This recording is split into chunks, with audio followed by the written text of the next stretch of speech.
Hello again. I'm Michael Ware with the Iowa Firearms Coalition. We're doing another IFC panel here. We've got a special guest zooming in live with us from way out in Virginia. It's probably not very cold there today. It is cold here. So I talked to her the other day, in full disclosure, everyone. I talked to Gabby on the phone and she expressed how little she enjoyed the cold in Virginia. I said, well, you wouldn't like it in Iowa very much. So we're glad to have her with us today. I'll let her do her own introduction just a second. We have Representative Steve Holt with us from the Iowa House. We've got Representative Windschitl from the Iowa House. And we've got 2 for 1 on one camera here with Senator Dan Dawson and Senator Jason Schultz from the Iowa Senate. So we're glad to have these Second Amendment champions here with us today. With that, Gabby, would you like to begin? Yes, for sure. Thank you, first of all, for the invitation. Thank you for everyone who's joining us. And I mean, this amazing panel. I feel honored to be here with you and speaking about such an important subject. Like Michael said, my name is Gabby Franco. I'm an Olympian. I participated in the Sydney Olympics in the 2000 in air pistol and sport pistol. And I was the first Venezuelan female shooter to represent Venezuela in the Olympic Games. The Second Amendment topic is a very important one, and it really hit my heart, not only because it's an important right for all Americans, but because I grew up with it and I did amazing things. And so I want to start to saying that most people look at me with sadness when I tell them I was born in Venezuela. It is understandable because Venezuela's current situation inspires nothing but pity. A rich country drowned in misery, where only an elite class live well and can protect themselves. Well, that is the Venezuela most Americans know today. That is not how it was when I grew up. I became an Olympic shooter after my dad learned about the sport at the gun range. In the early 90s, Venezuelans were able to own firearms, issue their concealed carry license, practice shooting sports, and defend themselves and their families. Kids like myself competed in shotgun, rifle, and pistol competitions. There were gun shops and gun ranges. People could buy guns and practice. Life was not perfect, but becoming the first woman to represent my country in shooting at the Olympic Games made me feel I was at the top of the world. The shooting sports was one of the best things that ever happened in my life.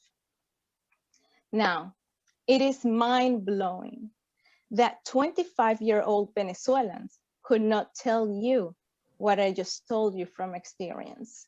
And I dare to say even 30 years old. Today, Venezuelans are not allowed to own firearms, except from an elite class and government officials. Gun shops do not exist, and gun ranges are desolated. All of it happened because of the romantic idea that restricting gun ownership would reduce crime. But numbers do not lie.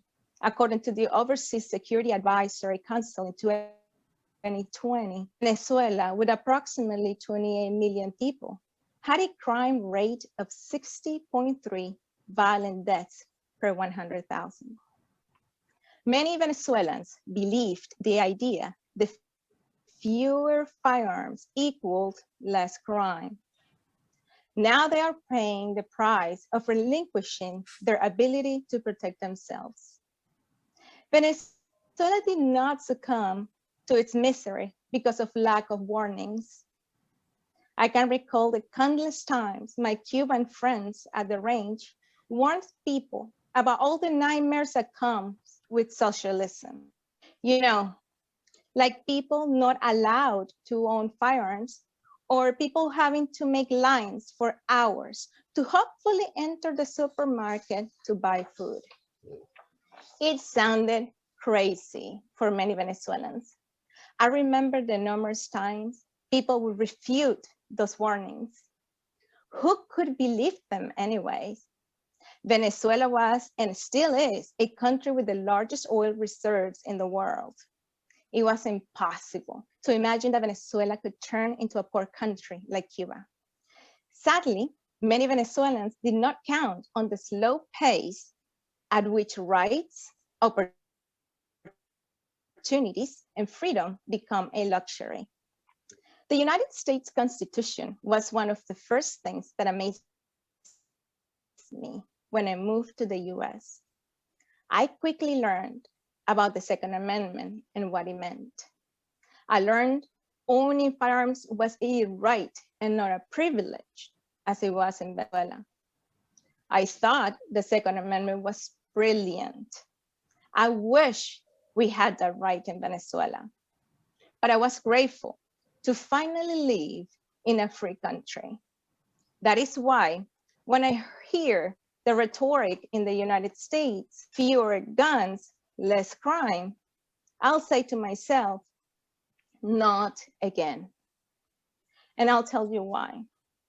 I know friends and family members who have been shot at and kidnapped in Venezuela.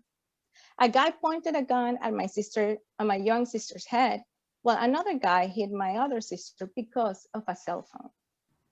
I have also been threatened to be shot. You can guess what the common denominator were. One, there was no immediate help coming to save us. And two, only the criminals were armed. I can tell you with certainty that criminals don't give away their weapons. They do not follow the law, and they care less if their victim is a man, woman, or elderly, or a child. Gun control laws do not serve law-abiding citizens because they only benefit criminals who become empowered with a defenseless society. I have seen it, I have lived it. The process to restrict people from owning firearms is slow but assertive. When it begins, it's hard to stop it. I am an American who loves country dearly because it's here where I found true freedom. So I tell you, protecting our Second Amendment rights and our Constitution as a whole should be always our #1 priority. Thank you. Well, you guys heard it. And I'm sure that you've given this some thought, but what do you guys as legislators, as people that build and shape policy based on a whole state as a group of beneficiaries, what do you have to say to something like that? We can't let it happen here. I didn't mean to interrupt the majority leader. Can you hear me? Yeah. All right. Gabby, thank you for sharing your story, and I appreciate you taking the time out of your schedule to be with us here tonight. I think what you've highlighted here is exactly what we're trying to combat, because even in Iowa, we've made some great advancements restoring Second Amendment freedoms that should never have been taken away. For whatever reason, legislators in the past decided that putting restrictions on the individual fundamental right to keep and bear arms was okay at some point in time. And it started us in Iowa and in other states across the country on that slippery slope downward, where one restriction led to another restriction to another restriction. And what's happened in your home country, Venezuela, is exactly what we don't want to have happen here. And it's incumbent upon us to make sure that we continue to educate people on that. And the point that you made is a point that I think everybody on this video chat has been making for a long time. And when you put these restrictions on, the only people that abide by them are the law-abiding. The lawless and the people that are going to commit crimes are going to find a way to do it anyway. They're not going to abide by what we have in the code book. And people have to recognize that. But I think the base of all of this, we have to help people recognize and come to an acceptance, if they aren't there already, that we are talking about our natural rights, our fundamental rights that are granted by God, that we have an inherent right to life, and that by extension, the protection of that life with the right to keep and bear arms is invaluable, and you cannot violate it. You cannot take away that natural right from the law-abiding citizens. You can't. So we have to continue this fight and educating people, but also making sure that we're restoring freedoms at every opportunity we get. So thank you, Gabby. I appreciate you sharing your story, and I appreciate you being with us tonight.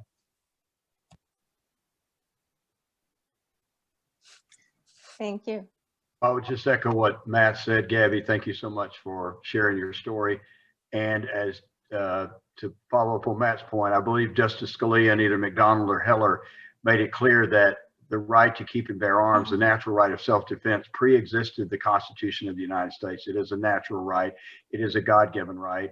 And the Constitution is there to restrict government, not to restrict people. And it recognizes that natural inherent right of self-defense. And the point that you hit on, Gabby, we talk about so many times on the House floor with so many Second Amendment bills that we've run, is that all you're doing when you create gun-free zones and all of these sorts of things is that you are restricting law-abiding citizens. You're not restricting the criminal who's not going to respect the piece of paper that says gun-free zone. They're not going to respect these laws. And so all you're doing is disarming law-abiding citizens and making them victims basically in a shooting gallery. And so we do have to fight in every way that we possibly can to preserve our Second Amendment rights and to help, our fellow citizens realize and recognize that that is a right that pre-existed the Constitution and we will not allow it to be taken away, period. So which is why we're moving the right to keep and bear arms as an amendment to the Iowa Constitution, subject to strict scrutiny. It's why we're moving to protect gun manufacturers, backdoor attempts to assault the Second Amendment. We're going to do everything we can in Iowa. We recognize what you said a few minutes ago is absolute truth. So thank you so much for saying it. Thank you. Hey, Gabby, I appreciate your story here. One of the questions I had that might be helpful for everyone is when the government enacted these laws there to take weapons away from law-abiding citizens, how did they go about doing that? I mean, what was the messaging campaign? I mean, was there gun buyback programs? Like, how did they go about doing that? Was law enforcement responsible for collecting those weapons? I see a lot of similarities from some of the narratives that, occur in some places in the United States. I'm just curious, how was it actually implemented down in Venezuela? Well, the truth is that it is a slow process, like I said before. It doesn't necessarily start with taking the guns away. It actually began with a fight against the industry as a whole. So they began with restricting importation of firearms, creating so many block roads for the gun ranges and for the gun shops to operate. So little by little, what they're doing is destroying the industry. So what happened is a slow process, right? So now the government creates a chokehold in the industry. Now less people can own firearms, less people can have firearms. Now, as less people get involved in the industry to protect themselves, it's easier to the government to go about and get the few ones who have firearms. So they began with registration, obviously. They began you have to go to register your firearms. They do ballistics, they have where you are at and all that stuff. I can tell you how many people, gave their guns. I cannot say that, but it is known that many people were gathered not at the door. Well, that's interesting because those are a lot of ideas you hear, bounced around certain parts of the United States here as well.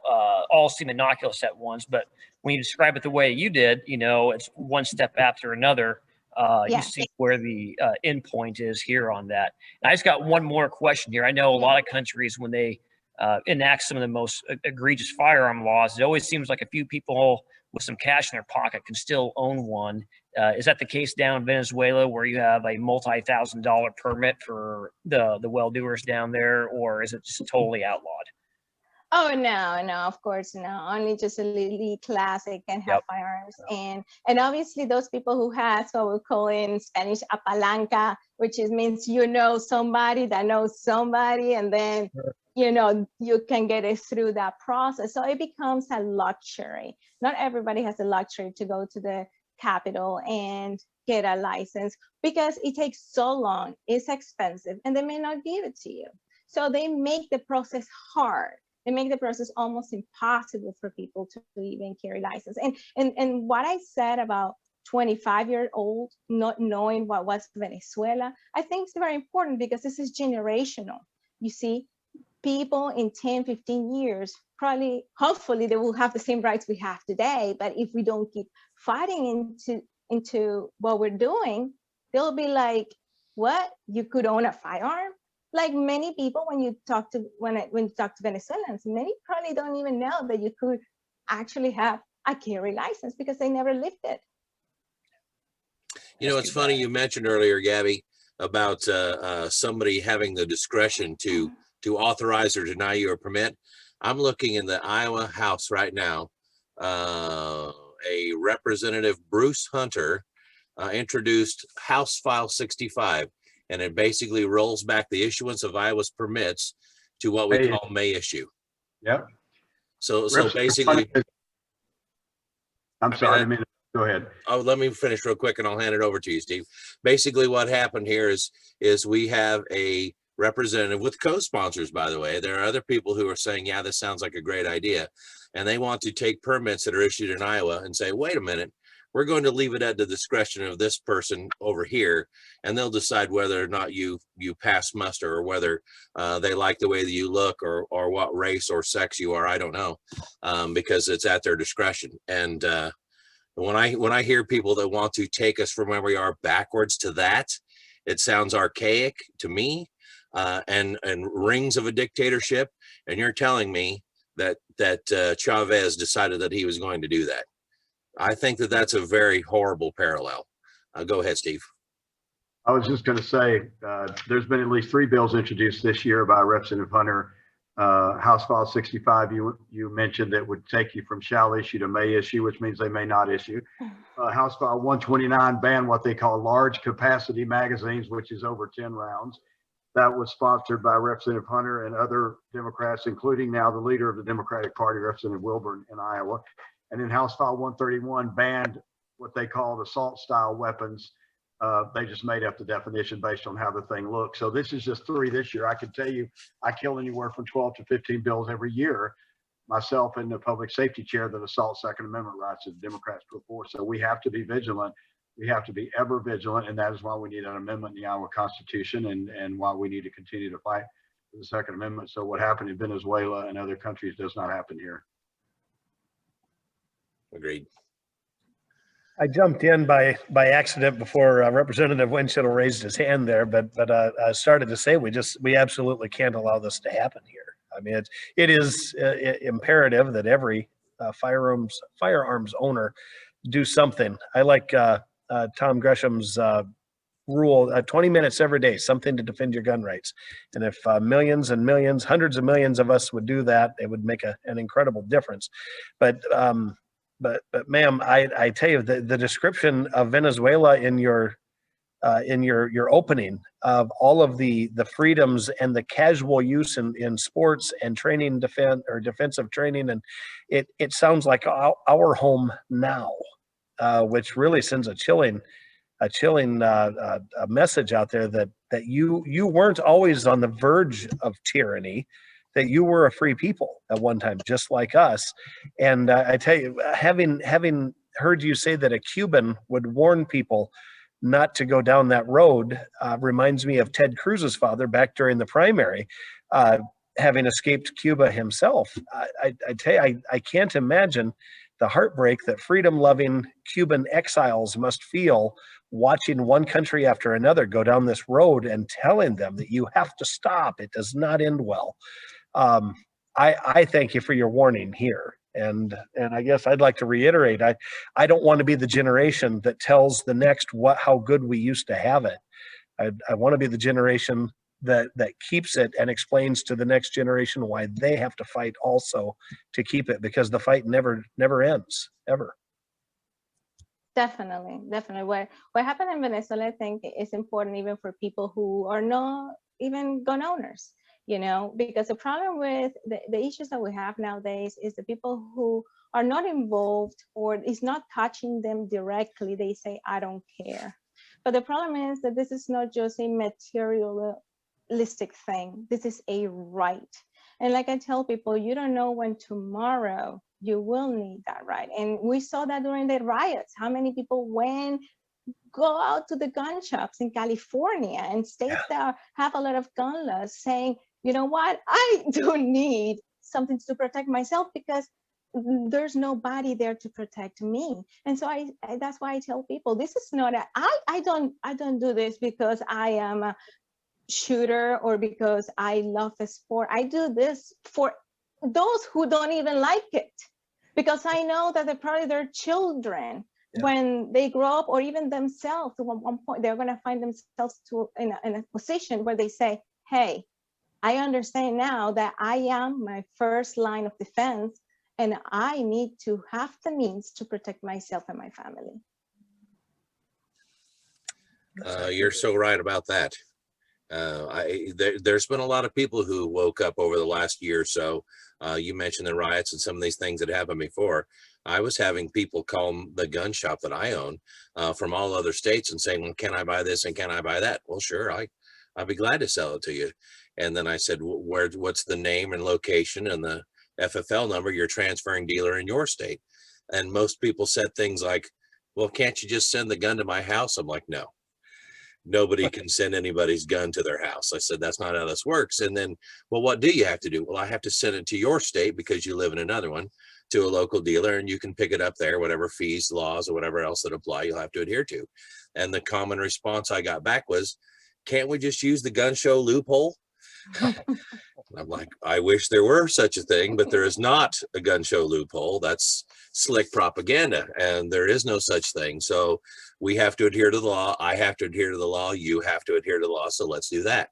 And sometimes people went through with it, and we got them what they needed. Sometimes they didn't. But there's a large misconception that about what the use of a firearm or the personal choice of using this self-defense tool actually means. So when you say, Gabby, I'm doing this not just for the firearms freedom community, but I'm doing this for the idea of freedom for everyone. And oh, by the way, if you don't happen to like it, what about your children? Maybe they may. You should consider it that way. I think that's a really great point to make, because it's important for everybody to understand. We're not talking about something that I'm forcing others to do. I'm saying, allow me the personal choice, and you should consider that as well. And that's kind of interesting thing when we talk about people's rights and the idea that there's a group that want to remove a right from somebody else. And that really bothers me. It's a really horrible precedent. And I don't want to see what happens in America happen to some place as wonderful as where you came from, Gabby. I think that this is wrong, and people need to know and understand that in the right way. And I want to make that clarification, because when you say that, Venezuela sounded like what it is America today. I mean, Venezuela, even before Hugo Chavez, we have a lot of issues, not even close to what America is. And the gun laws and everything was difficult too. It's important to say that. But however, the problem is that those ideas, socialist ideas, were seated in society for a long time, until the Messiah came in and told Venezuelans, I am the one who's going to bring you the true socialism. And with that came gun control and everything else. But another point I want to make right quick to Michael, what you just said about people who don't even probably care about guns. I have that in my life. Can you believe that my mother, and I asked her that a week ago, because to reconfirm, my mother have never fired a firearm. Never. But she saw that my sisters and I were interested in the sport, and she said, so be it. Can you imagine if my mother would have said, I don't like firearms, my daughter likes that? She would have taken my opportunity to go to the Olympic Games. I mean, just think about that for a second.